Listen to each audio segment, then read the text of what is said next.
Where do I even get started if I want to improve well-being across my community? So here's the thing.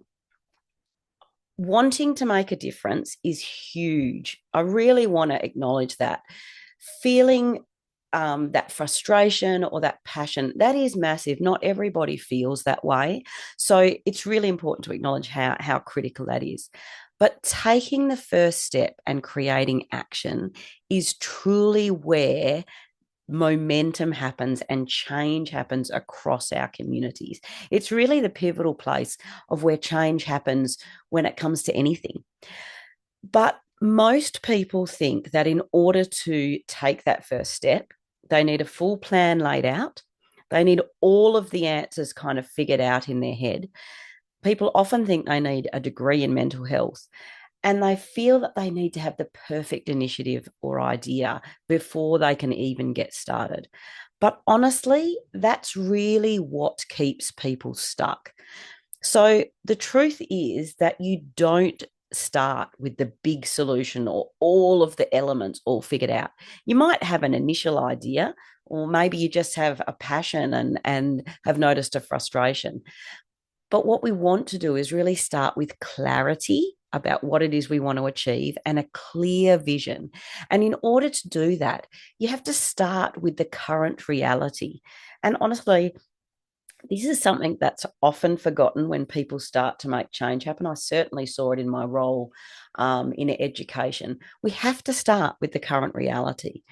So we really start by understanding what's actually happening in our community so that we can see behind what the current issues are. We can see the current strengths that lie, and we can see what's perhaps preventing solutions that have come before us from working.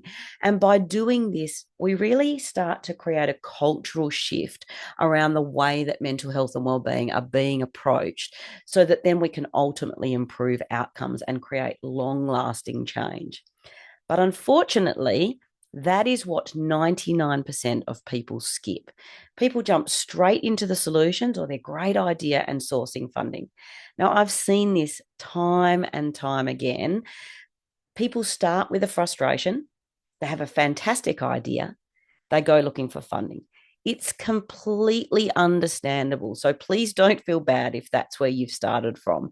People are excited and they're frustrated, then they get excited about what they could do differently.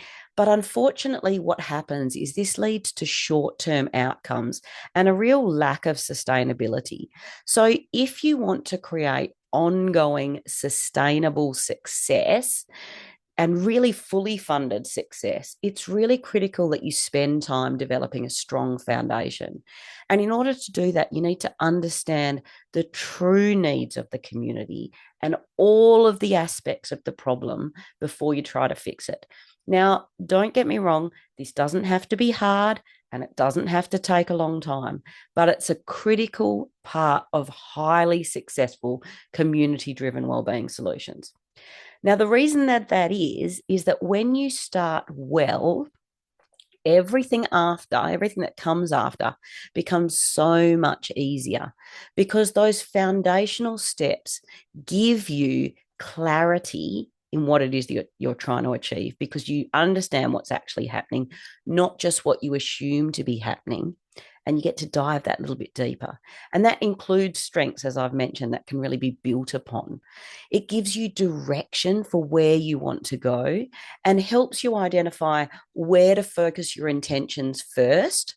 Because sometimes you might start from a place. So, in my story, I started in my own community with youth, thinking that was all that I was going to focus on. And then it grew to so much more.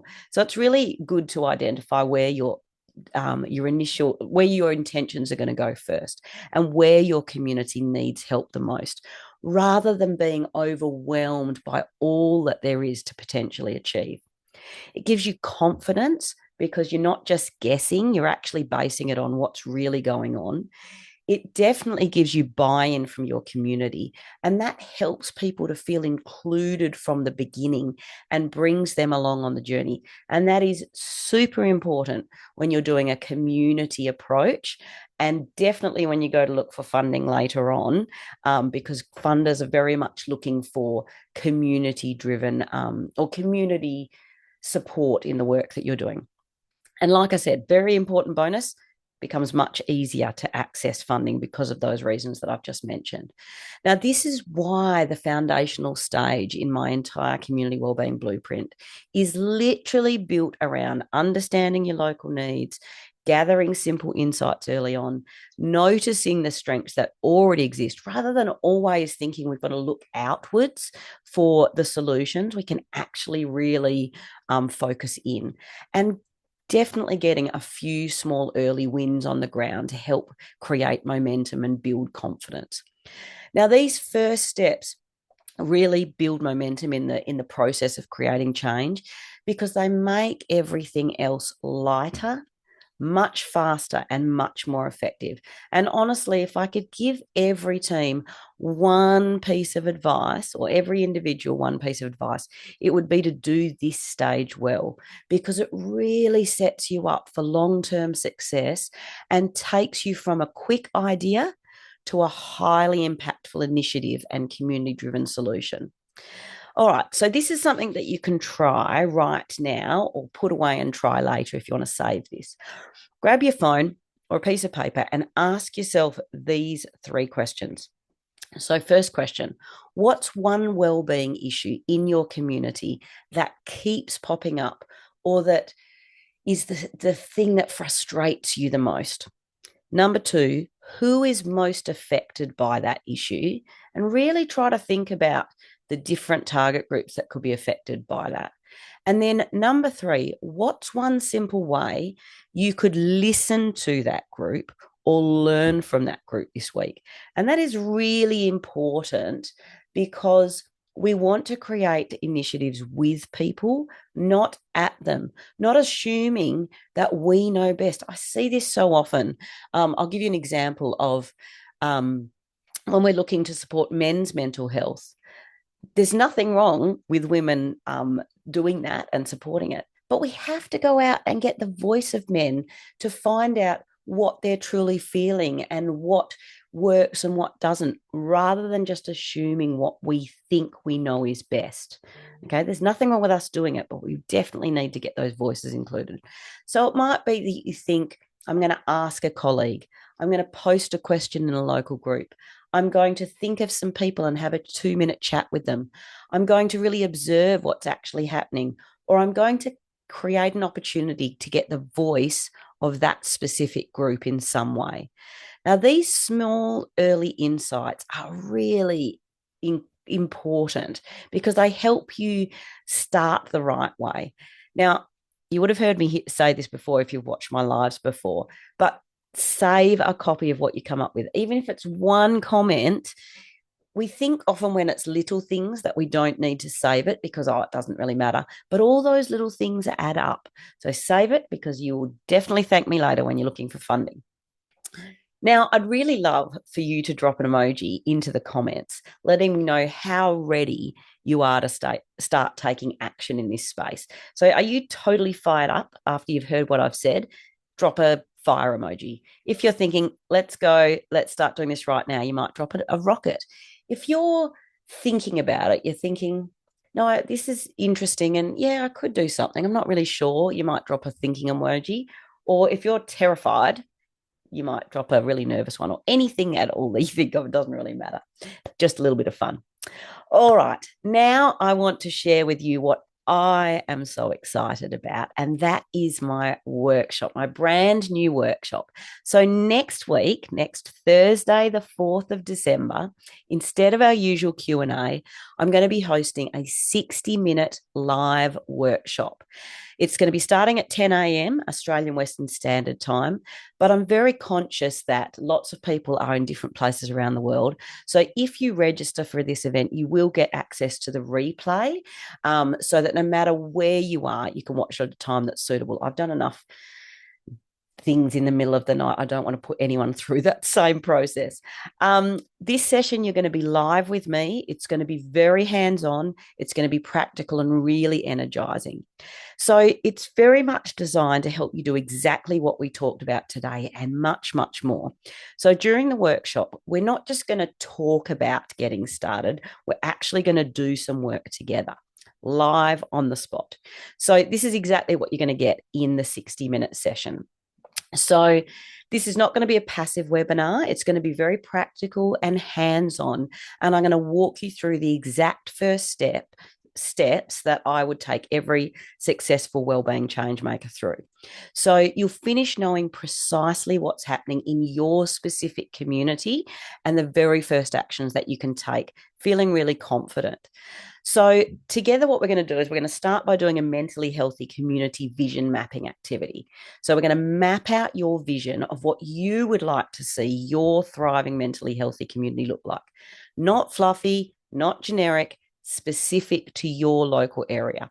So we'll each do that relevant to our own local areas.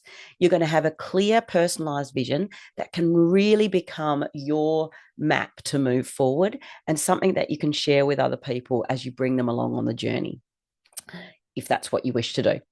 Then we're going to move into a brain dump breakthrough. And this guided process is going to help you get past just your initial ideas and really uncover more of what's going on in your community and more ideas that are much deeper for a community-driven solution. They're going to be perfect for you to brainstorm solo, but also so you can use them in team discussions. And also, if you're thinking about starting an action team or collaborating, you can take this away. And you're really going to walk away with ideas that you may never have considered before. Then we're going to move into one of the most powerful tools that I use in my community wellbeing blueprint foundational stage, and that's a tier 3 wellbeing snapshot. So you're going to use it during the workshop. We're going to work through and we're going to identify what's already working in your community, where the gaps are, what strengths exist and what priority areas need immediate action. And we're really going to think about that across 3 levels of your community. And that's going to help you turn scattered ideas into some real clarity that you can act on immediately. And this will very much become your foundation for your early actions and your long-term planning. And then we're going to finish up by doing very much a myth-busting mini module. Now, in this, what we're going to do is really break down the biggest mindset barriers that can really stop passionate people like you from taking action. So it might be that you think that you don't have the right qualifications. You might think that you're just one person, that you don't have any funding, so you can't get anything done. But by the end of this, you're really going to feel equipped and capable and clear that you absolutely can be the wellbeing change maker that your community needs. Now, during this whole workshop, you're not just going to have ideas. I'm going to give you templates. I'm going to give you tools. I'm going to give you shared activities that we do together, but that you can save and have ready to use again and again, whether you start next week or whether you start in 6 months or a year. It doesn't matter. You'll have access to these ongoing. If you've been waiting for the perfect moment to start, then I'm letting you know this is absolutely it. All the details for this workshop are in the description of this live. So you can click on the link and that'll give you all of the information that you need to know about the workshop, and you'll be able to save your seat so that you're ready to roll next Thursday. Look, thank you for joining me today on a very exciting day. Like I said, I've got so much to do to get ready for this party, but I'm really excited that behind the scenes, my workshop is ready to go too, because I'm really happy to start helping you all make some traction and have some success in your communities. Thank you as always for joining me. I really hope today's session gave you a little bit of clarity and confidence. Remember, you don't need a big plan. You just need a clear first step. Can't wait to walk you through the next part in next week's workshop if you join me. As always, let's stop watching the mental health statistics and let's start changing them. And I'll talk to you soon.